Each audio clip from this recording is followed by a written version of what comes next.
Isipin mo po ito.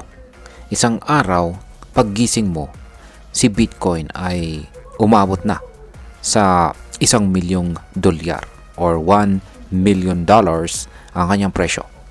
Oo, tama po ang narinig ninyo. $1,000,000 per Bitcoin. Pero ang tanong, kung umabot nga sa ganito kataas ang presyo ni Bitcoin, magkano naman kaya ang magiging presyo ni XRP kung hindi siya maiiwan at mananatili ang kanyang market share?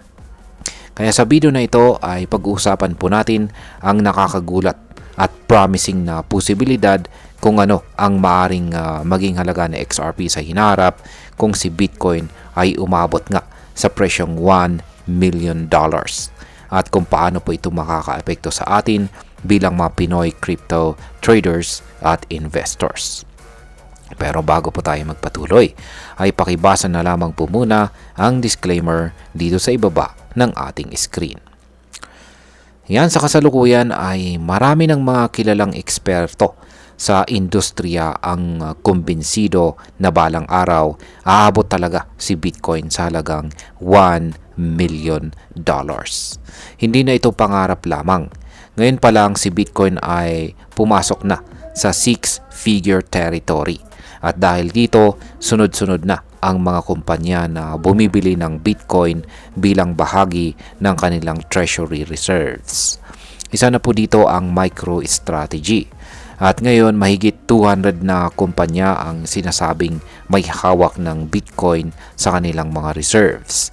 Kahit ang gobyerno po ng Amerika, plano na ring magtayo ng sarili nilang Bitcoin reserve at ang kanilang target ay magkaroon ng 1,000,000 Bitcoin. Kaya grabe, di po ba? At dahil dito ay lumalakas po ang paniniwala na posibleng umabot talaga si Bitcoin sa $1,000,000. Ilan po sa mga personalidad na sumusuporta dito ay sina Ginoong Michael Saylor, CZ ng Binance, Jack Dorsey, Samson Mow, Charles Hoskinson ng Cardano, at pati si Eric Trump. Yan ang anak ng US President. Ngayon ay magkano po ang XRP kung sakaling umabot si Bitcoin sa presyong $1,000,000? Ayan, balikan po natin si XRP. Ayon po sa kasalukuyang datos, hawak ni Bitcoin ang 65.71% ng buong crypto market na may kabuang halaga na nasa $3.28 trillion. Kung sakaling umabot si Bitcoin sa $1,000,000 at nanatili ang kanyang dominance sa market, lalago po ang buong crypto market cap ng hanggang $30.26 trillion. Si XRP sa kabilang banda ay may hawak na 3.93% ng market share. Kung mapanatili po ni XRP ang porsyentong ito kahit sa isang mas malaking market cap, aabot po ang kanyang presyo sa $20.15 kada isang XRP. Ibig pong sabihin, aabot ang total market cap ni XRP sa halos $1.19 trillion. Ito ay isang 830% increase mula sa current price na $2.18 o halos 9 times. Yan, 9 times na gain sa ating investment. Can XRP hit an even higher price before Bitcoin reaches $1,000,000? Ayan, pwede pa bang mas mataas pa ang presyo ni XRP bago pa umabot si Bitcoin sa presyong $1,000,000?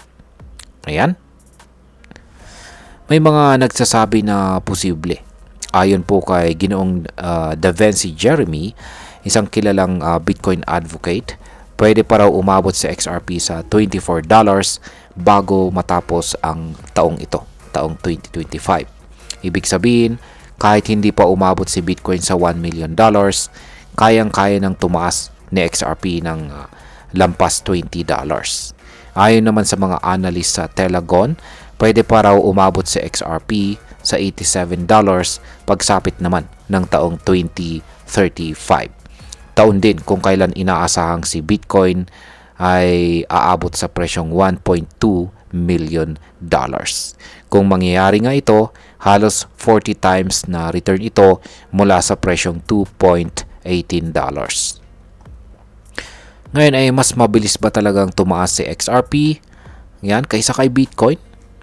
Isang dahilan kung bakit maraming investors ang optimistic kay XRP ay dahil mas mabilis siyang tumaas kumpara kay Bitcoin sa ilang mga panahon.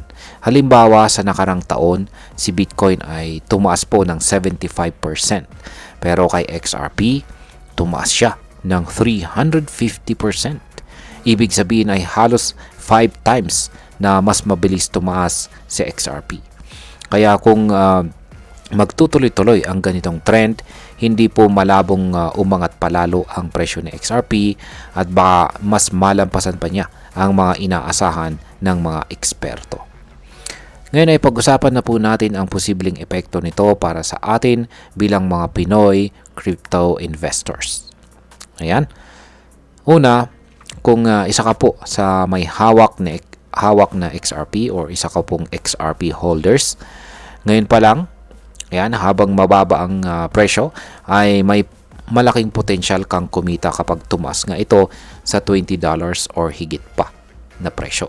Isipin mo kung nakabili ka nga ng 500 na XRP sa halagang $2.18 ngayon, yan ay nasa $1,090. Pero kung umabot nga ito sa $20.15, magiging halos $10,000 na ito. Pangalawa, sa ganitong scenario, mas maraming oportunidad po para sa mga bagong trader na makapasok sa altcoins habang hindi pa sila sobrang mahal. Pero syempre, may kaakibat pa rin po itong risk. Hindi po guaranteed na mananatili si XRP sa 3.93% na market share. Pwede siyang bumaba, pwede ring tumaas, kaya research pa rin po ang susi at wag puro hype ang basihan ng ating desisyon. Bilang panghuli, ang masasabi ko naman tungkol dito ay magandang indikasyon ito na ang crypto market ay patuloy po na lumalago at nagmamature. Kung magpapatuloy po ang institutional adoption at suporta mula sa mga malalaking pangalan sa industriya, hindi imposible na makita natin si Bitcoin sa $1 million at si XRP sa $20 o baka mas mataas pa. Pero paalala ko po sa lahat, huwag po tayong basta sumunod sa hype. Aralin po natin ang bawat coin, alamin natin kung may solid fundamentals, utility, at saka support ng community. Para po kay XRP, marami pa siyang pinagdadaanan, lalo na ang mga legal na usapin sa SEC. Pero kung matagumpay po niya itong malampasan, mas lalo pong lalakas ang kumpiyansa ng mga investors sa kanya. Kaya kung meron ka pong balak na mag-invest kay XRP, gawin mo po ito ng may sapat na kaalaman at hindi lang dahil sa takot na ma-left behind or mapag-iwanan. At ayun, hanggang dito na lamang po tayo sa video na ito mga ka-crypto. Marami pong salamat sa panonood. Ingat po tayo lagi at God bless po sa ating lahat.